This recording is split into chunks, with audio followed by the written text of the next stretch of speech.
Assembly Joint Resolution 82. Senator from the 7th. Thank you, Mr. President. I, too, was a proud co-sponsor of the bill referenced by the Senator from the 8th of making sure that the Holocaust is remembered and taught throughout all of the schools in Wisconsin. I was proud and lucky to be able to travel to Israel 4 years ago and to experience what life was like, walk in a kibbutz, and see what life meant for people who call Israel home. I have friends who are Jewish. I have friends who are Muslim. And I think I'm glad that we are moving forward with this resolution because like all, I think all in this chamber, my heart broke in hearing the news of what has happened in Israel. And it has been an excruciating 10 days for humanity. My heart breaks for the lives lost in Israel, the terror it has brought to their families, and the collective grief felt by our friends and neighbors who are connected to Israel through family and through history. I can't imagine the emotions in Israel right now after the horror of what Hamas did, the unfathomable loss, and the continued sense of vulnerability that they must feel with each moment. And even as the main attack has concluded, the residents of the region continue to feel an existential threat from the savagery of Hamas and the prospect that another attack could happen any moment or at any point in the future. Wisconsin must stand with our allies in times of conflict as they have stood with us in our time of need as friends. Hamas and everyone who committed these crimes against humanity should be brought to justice. To that end, I want to make sure it's abundantly clear I agree with the words of this resolution and find a sense of comfort knowing that we are standing together against the evil forces that perpetuate senseless violence into this world. This has also been an excruciating time for Palestinians, along with their friends and family all over the world. It is insufficient to condemn violence by some while ignoring the weaponization of grief by others. We must acknowledge what's transpired over the intervening 10 days and join the calls for ceasefire and pursue a lasting peace in the region. It is not a question of whether the people of Israel have the right to defend themselves. They absolutely do. It is a question of whether the continued murder of innocent civilians will lead to the end of Hamas and the end of violent conflict, or rather, will it lead to the continued cycle of death, anger, and revenge-seeking retaliation that puts millions of lives at risk? As one of Israel's strongest allies, America must not shy away from telling hard truths to our friends. The decisions being made now are going to impact millions of lives and will reverberate for generations and risk further escalation. The U.S.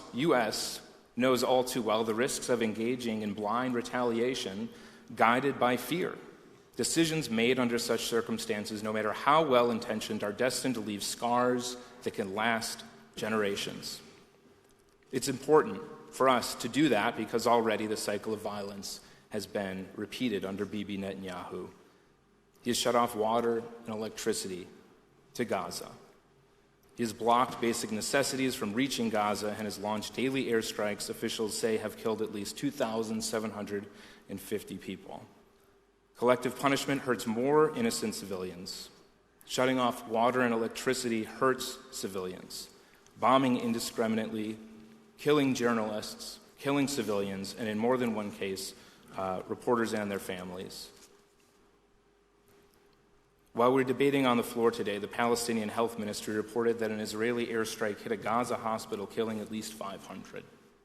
The ministry said the number of casualties at the Gaza City hospital, where many civilians had sought shelter, is expected to rise.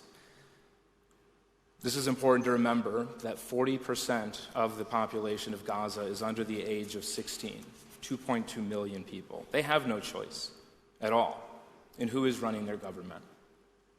The other residents have had limited choice as well. The last and only election was held by force by the Bush administration in 2006. And so those families suffer. The New York Times reported yesterday that families are all sleeping in the same room so that if they are bombed, they all die together, instead of dying separately and alone. So, we must focus on the things that we can do here. We must try to find peace in our own backyards and encourage peace to be found around the world. Dehumanizing rhetoric hurts. It builds hatred, and hatred builds up into hate crimes. As one of my friends recently told me, all of his Palestinian friends have personal and family stories of sadness and marginalization. He said, and I quote, "It's feeling a lot like the days after 9/11 these days. I have a cousin who was at a suburban coffee shop when a man came up to her and her friend, who wears a headscarf, and told them that he hopes that they kill all the people in Gaza, including you, and then walked away. People are scared of what comes next. I know that a lot of," this is continued to quote, "I know that a lot of folks certainly feel that the failure to condemn what's happening in Gaza at all, while correctly condemning Hamas, sends a signal that one group's lives are worth something and the others are not, which serves to dehumanize the folks on the Palestinian and Muslim side of the border." My friend is a student of history, and we are already seeing the signs that he is unfortunately correct. We've seen rising Islamophobia, anti-Semitism, and absolutist rhetoric that justifies hate crimes. Just south of us in Chicago, an Illinois landlord fatally stabbed a 6-year-old boy, seriously wounding his mother.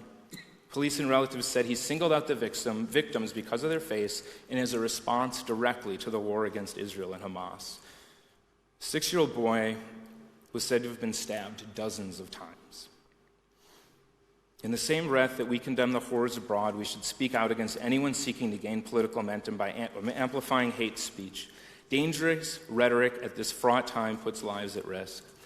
One desperate politician claimed we cannot accept people from Gaza as refugees. They are all anti-Semitic. None of them believe in Israel's right to exist.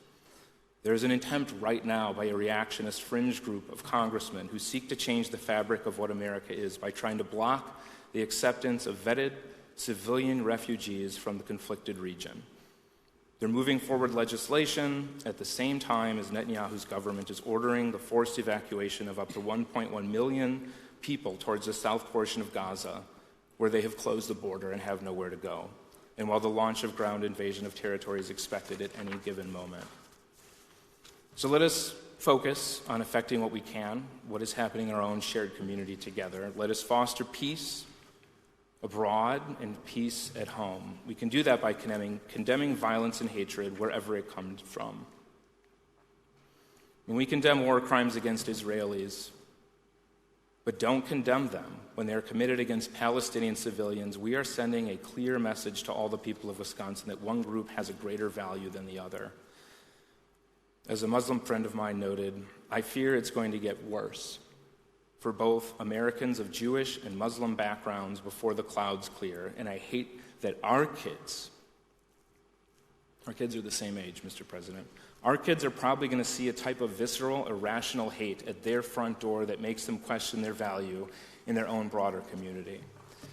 I don't think there's any way to protect them from that in the same way that our parents couldn't protect us.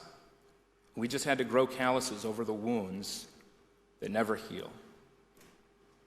So let us choose a better path. We should always pursue peace at home and abroad. I hope we can do that by starting with this resolution, which we should all support. I hope that we can do that by continuing to condemn Hamas, but also speaking out against anti-Semitism, Islamophobia, and hate speech wherever and whenever it rears its ugly head. Question is concurrence in Assembly joint.